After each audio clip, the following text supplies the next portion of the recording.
Tropical storm Debby is continuing to intensify this morning across the Gulf of Mexico, and it is only 24 hours from landfall in Florida, where we are expecting major impacts, including significant flooding, huge storm surge, in addition to hurricane force winds and several tornadoes both today and tomorrow. So in today's forecast, we're going to be talking about what's going to be happening with Tropical Storm Debby over the next 24 to 48 hours, and why this could be a full-blown catastrophic hurricane when it comes to purely just flooding rainfall in parts of the southeast United States. Now, we are going to begin with what's happening right now on the infrared imagery, and honestly, this thing is already blowing up this morning. We have huge convective towers near the eye of what Debby has become. Now, Debby is not really organized yet. The low-level center and the mid-level center are still not really aligned, which is making it basically struggle to really rapidly intensify. But nonetheless, Debby is in a very favorable environment right now where it could intensify if it's able to organize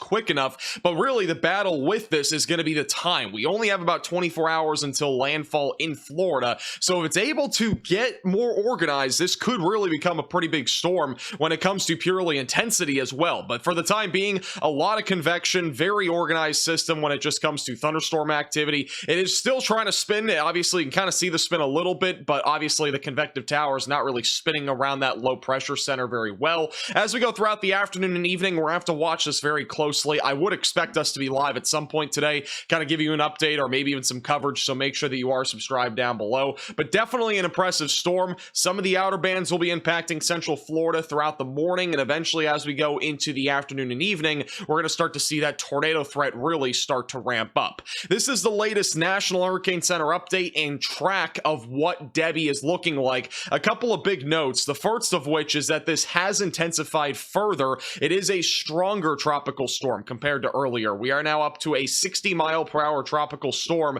just to the west-southwest of Tampa, and as we go later today, we are going to start to see this intensify into a hurricane. This is not expected to make landfall as a tropical storm. We think that this will get to at least a Category 1 intensity tonight, and then eventually tomorrow around lunchtime or so is when we expect landfall somewhere in the Big Bend of Florida as a hurricane. It'll likely be a Category 1. I would not rule out this getting to a Category 2. The National Hurricane Center did mention that there's at least a chance that we could see rapid intensification, but it's going to depend on if this is able to organize quick enough. And again, we are talking about basically bathwater right now in the eastern Gulf of Mexico. It's a very favorable environment for hurricanes, so this definitely could rapidly intensify if, again, it can organize. We do have hurricane warnings in effect back up there in the Big Bend, and then tropical storm warnings in effect all the way up and down the west coast of Florida. Now, after Monday, this becomes a big wild card, and it's honestly not a good wild card because this could really get pretty catastrophic when it comes to flooding.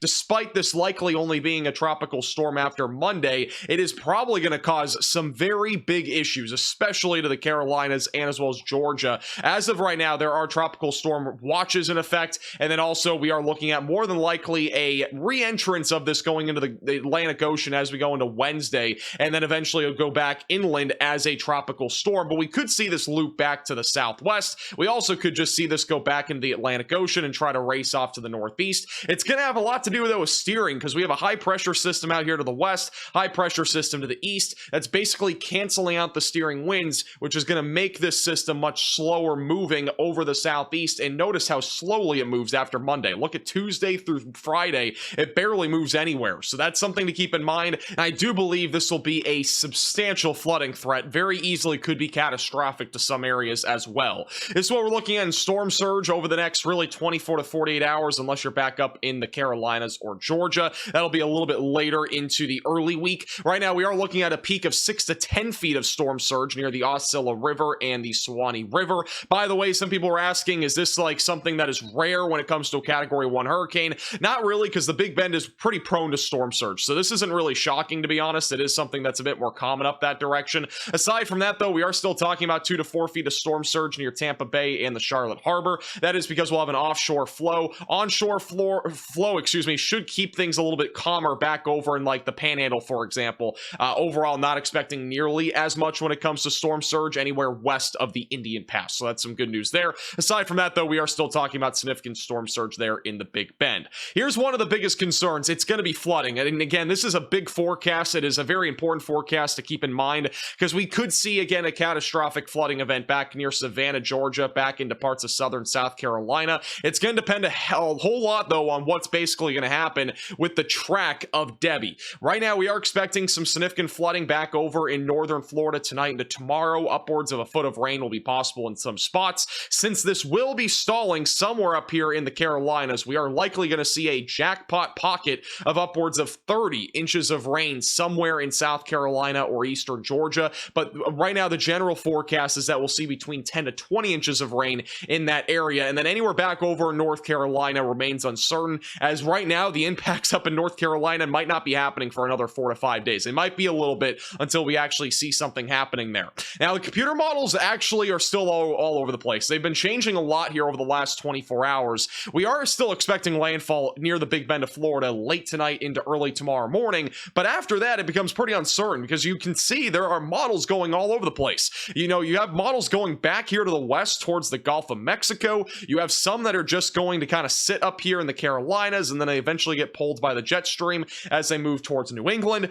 Either way, we're probably going to be dealing with some big problems. We just don't know really what's going to happen beyond Tuesday or Wednesday. So make sure that you're subscribed to the channel. And as soon as we know a more clear picture, we'll definitely keep you posted. Intensity upon landfall will likely be a Category 1 hurricane. The models don't really have a great grasp, I think, of intensity at this point. So overall, tropical storm, it says that on landfall. I think it'll be more like a Category 1. Could even get close to a low-end Category 2 if we see rapid intensification with Debby late tonight. Now, we will be talking more about total rainfall timing and also wind gusts over the next few minutes. I just want to show you, though, the tornado risk for today. It is probably going to be a pretty active day when it comes to tornadoes. Tornado parameter values across the state of Florida, anywhere from 1 to 2 in some spots, which will lead to more of a tornado threat. We're going to have a lot of spin in the atmosphere, and the outer bands will definitely produce more of a tornado threat tonight. That could even continue throughout tomorrow morning, and even into the afternoon, we could still be dealing with a tornado threat in eastern and northeastern Florida. So it does look like it'll be a pretty active next 36 hours when it comes to tornadoes across the state of Florida.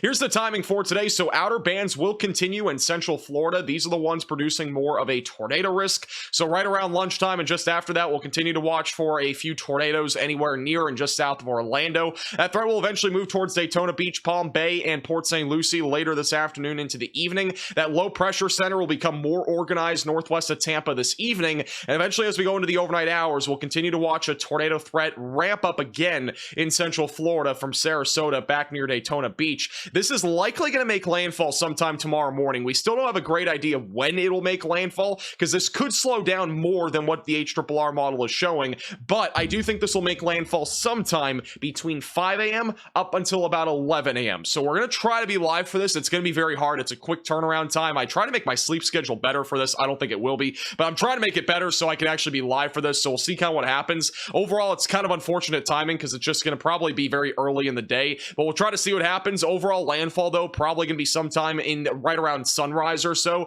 and then after that, we're going to be dealing with the outer bands continuing to produce a tornado threat across Florida throughout the afternoon hours, and eventually, as we go later into the evening, this will start to move more to the northeast through Georgia, and then Florida is kind of done with this as we go into Tuesday, bearing some sort of track further south where it turns around after it goes into Georgia, which is still not something we can rule out at this point. Here's what the wind gusts look like. Higher wind gusts this evening across the Tampa Bay area. Expect some isolated power outages as wind gusts will be upwards of 50 miles per hour. Highest winds will be near Cedar Key, back near just south of Tallahassee as we go into the morning hours. Some areas will have wind gusts upwards of 90 miles per hour. Should be a pretty impressive Category 1 hurricane on landfall. And then after that, wind gusts will stay upwards of 40 to 45 miles per hour across much of the state of Florida as we go later into the afternoon and evening. And then things start to calm down a little bit as we go into Tuesday. So this is what the HRRR model thinks in terms of total rainfall accumulation across Florida. Again, a widespread 3 to 6 inches of rain is likely. We'll have some isolated spots picking up a foot of rain back over in parts of the Big Bend of Florida near Cedar Key.